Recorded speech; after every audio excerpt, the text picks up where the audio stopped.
Yeah, I just woke up from a really long nap, and let me just retouch, yes, my lipstick here.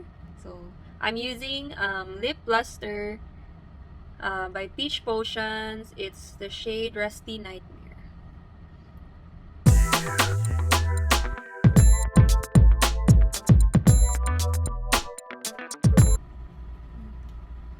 Ta-da! It's so nice. I like it. Yeah, so that's Peach Potions lip luster in Rusty Nightmare. Okay, go. So for this vlog, I will be talking to you guys about toxic relationships. Actually, this was a suggestion from somebody nga. How about I talk about it? Because, based on experience and past relationships also I've been with.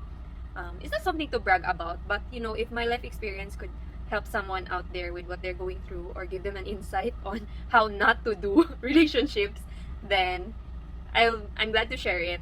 So I asked a few questions para na po ko higay lisod po mag life story ko, di ba, on my vlog.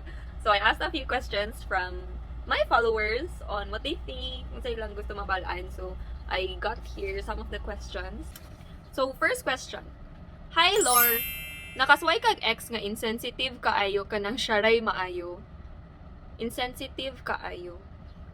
Yeah, I think kanang someone no nga murag feel na feel kay nila ng self, of course. Di na siguro kay one, but I think some good nga either nanguyab or like nauyab jud nako. But I thought it was nice, or I thought nga it was kanang such a catch for me to be with someone who knows so well, someone who was kanang always unsa ni naika istorya about something, pero marami dahil I did not realize until now na, wow, he was just so full of himself behind the whole time, no? Dili gito siya anything admirable about the dunia. Feel you kaniyang self. So, yeah, I've been with that kind of person. Next is, one thing you did for an ex that you regret. I think, not just for one person, but the old me, towards, like, most of my exes for a time was, I really regret kanang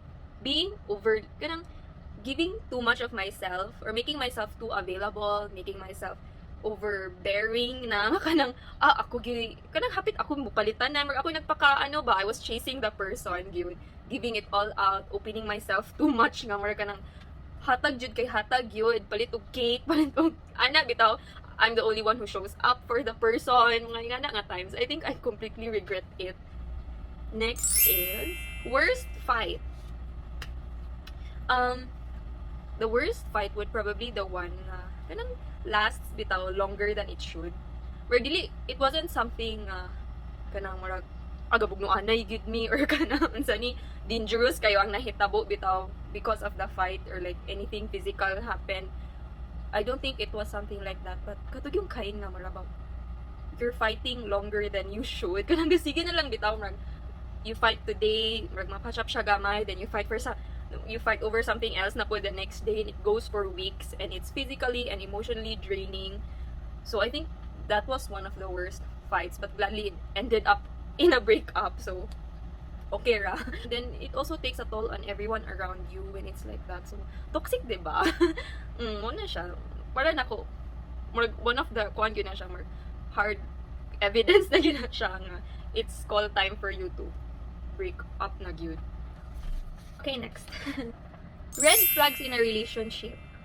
So, yeah, I think for me, number one red flag na after nagtamar I've been with like Kaifer na I realized nga red flag yun dapat day unta no if you can't be open with each other. Red flag ay nang marabitaw you were just trying to be honest with them, hoping nga marabag they'll take it into consideration, consider it as criticism nga kanang for them to be better, but then they use it against you nga marag ay ingana ka cause you're insecure with me, diba mo to ko pasabot ganina nga I've been with someone nga kanang who was so full of himself nga marag if you try to be honest with them about their own personal quote, they take it against you. So I think one red flag is you can't be open that way.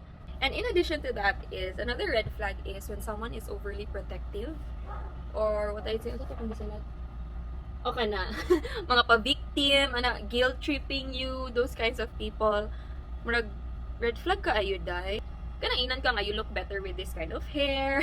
I think you should not, pero you should not cut your hair, or you should not like, you should keep your hair straight. I had somebody tell me, ang ngayon, dapat nakariban akong hair. Na ako like, why? I like my curly hair. Nga na ba? Or like, why aren't you as, kanang arte as someone? Why aren't you doing your kilay? Ano ba? But that's not, if that's not true to who you are, then no one should make you feel like ma-force bitaw ka to do it. I think that's a red flag if someone tries to be over control. Ka nang mag self-pity bitaw nga. Kita pa na pagwapa ka, then mara bitaw ka nang, "Hay, pangit kayo ko unsaon na lang." Yes! If insecure kay ka, oy, red flag kay nang insecure nga guy. The reason I don't like, or I consider it like red flag, these kinds of men na mag self-pity, mag guilt tripping, or kanang so to kung isa ka term, pa-victim. Yan na ba, pa-victim?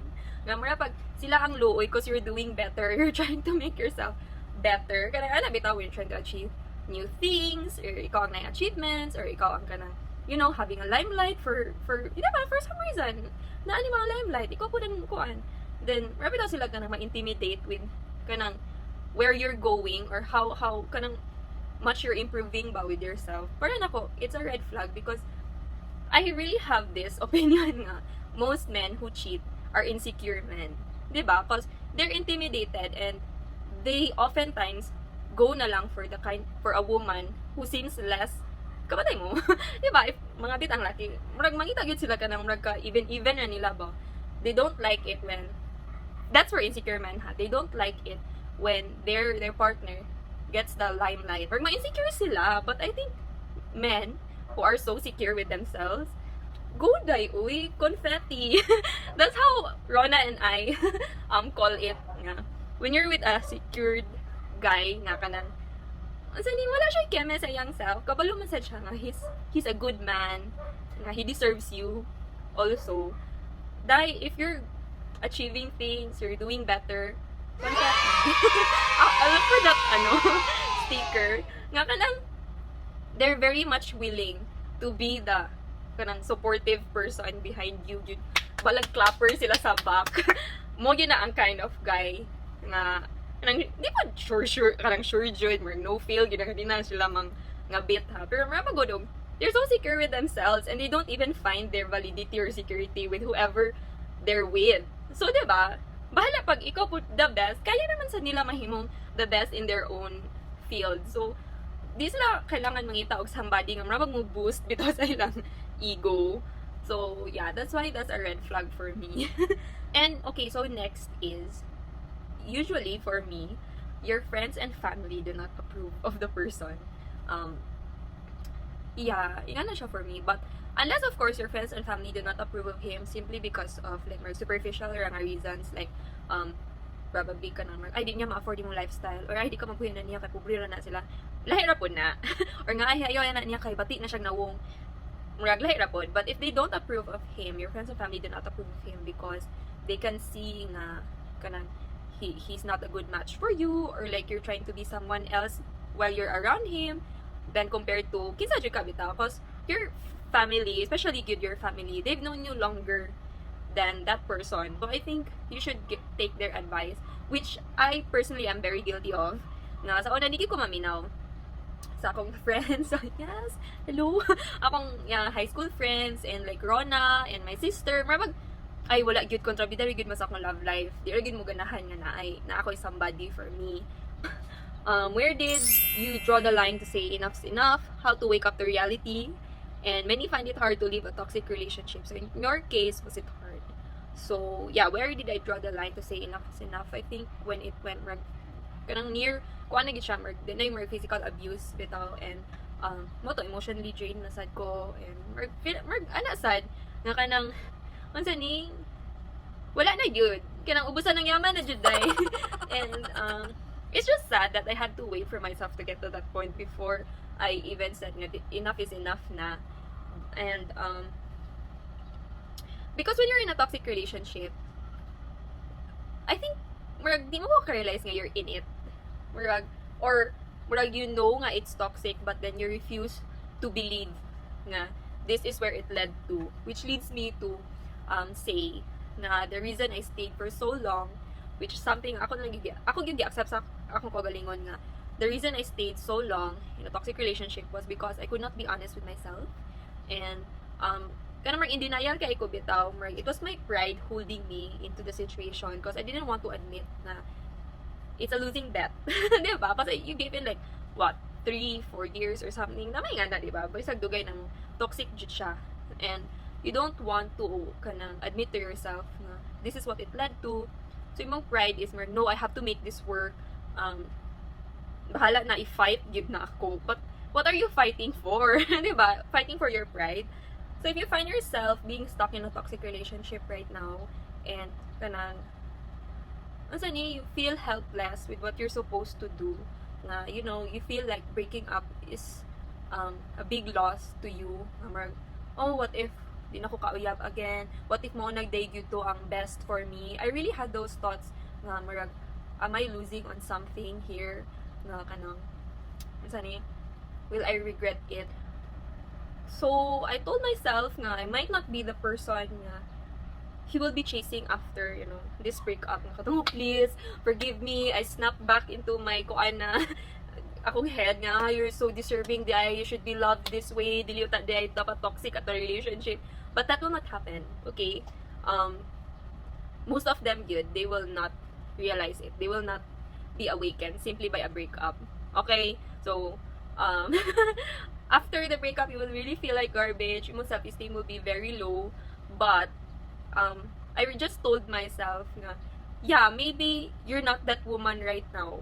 Nga, katong, if kanang makigula ka, mag-regret ang other person. But then, you know what you want for yourself. I really had a better version of me in mind. So, if what it takes is to break up with you to be that woman, bahala na, I'll cry over it for weeks. Bahala na if, you know, my self-esteem would be, kanang dili na siya malip, kuan ako for pila ka weeks. I will give that to myself. Nga, if that's what it takes for me to grow and be the woman I see in the future, then bahala na dai, di ba? Okay ra, ingnan ko now nga, oh, feel nimo you deserve better. Marapag kinsa kang gwapa, nga naano ka, marapag kinsa kang gwapa, kinsa kang kanang bright ka, marapag kag as if you're somebody that should be chased. Nga na bitaw kay makigbulag ka, wakoy paki, di ba? I'm willing to work on myself to be that woman. So, bahala ka dira. But I'm just saying na you may have left me here, but I'm not staying here. Okay? And yeah, what happened, diba? When I did that, I chose that. Nakita akong kay Ferd, adto nga state in my life. And he thought I was the best person ever. I was the prettiest, the smartest. Yeah, wala gyud, mo gyud yung pinaka-time nga. Wala gyud gani ko ikabuga sa person. So I'm like, okay, I think you're the person because ma-appreciate man ganin ako level 0. So, unsa na lang ga-work on ako sa akong next nga phases, diba, sa person, as a woman. So, last few questions I have here is, how do you deal with fake people? And, I don't know if this is related, but how do you deal with losing friends or failed relationships? So, how do I deal with fake people? Like, I leave them alone. And, I make it known to them nga, please leave me alone. Because, very kong katungkay nga, hi, ana bitaw ni man. Dili gyud. Like, if di ko ganan niya. Don't expect me to be there. If naana siya around, or like, mo try og pretend, like, it's a no. Rona knows it. It's a no for me. Like, kay, diba? Kapoy na, uy. Kakapoy ba? And then, but if you're someone, let's say, di mo kay ka-brave to do that. Nga leave me alone. But, it's not healthy mo good for you to be surrounded by nga people. And it's better to just have a few good friends who are real and true to you than have a dozen nga marabag sure ka nga marag gilibak lagi akong kaday pag humanin yung istorya. So next is, so how do you deal with losing friends or failed relationships? I just take it as something I can learn from. Nga marabag, that's just how it is. Muna ko ingon pod always ni Rona nga, mao na to siya. Mura man ako muto ba, mao na to siya. Dito na po siya kutob, di ba? It is what it is.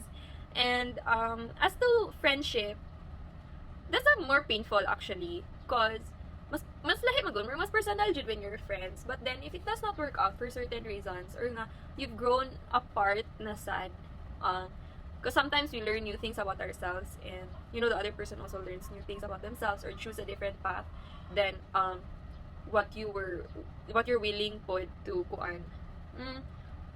It will hurt, and you will miss the person also. But then we always have to choose for what's best for us. Di man na sa selfish, but then when we compromise man good what's best for us, we tend to hurt more people that way.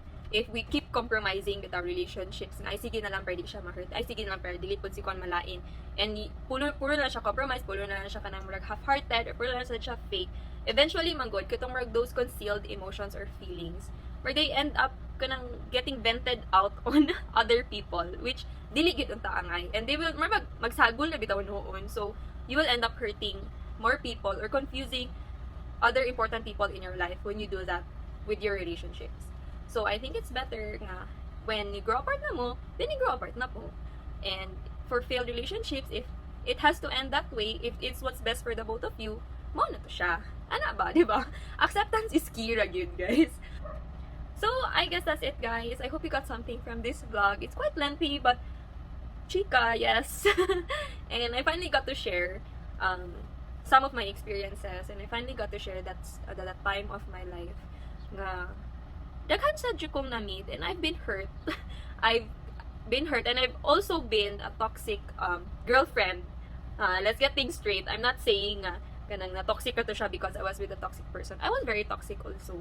Na yan na po ko, I couldn't trust somebody, and I was also very insecure, and mo to siyang mag-add up me nga marami kasigig bugno anay gyud. I'm not saying nga kanang unsan ni toxic ka to siya because they were toxic people. Sila ra. I was also very toxic, and I changed how I dealt with it now when I was with Kaifer, and he would, yeah, that's where honesty gid matters nga. He would be honest with me nga kanang ingani ka, and ano bitaw, so you communicate better and you help each other improve on things. See you guys on my next vlog.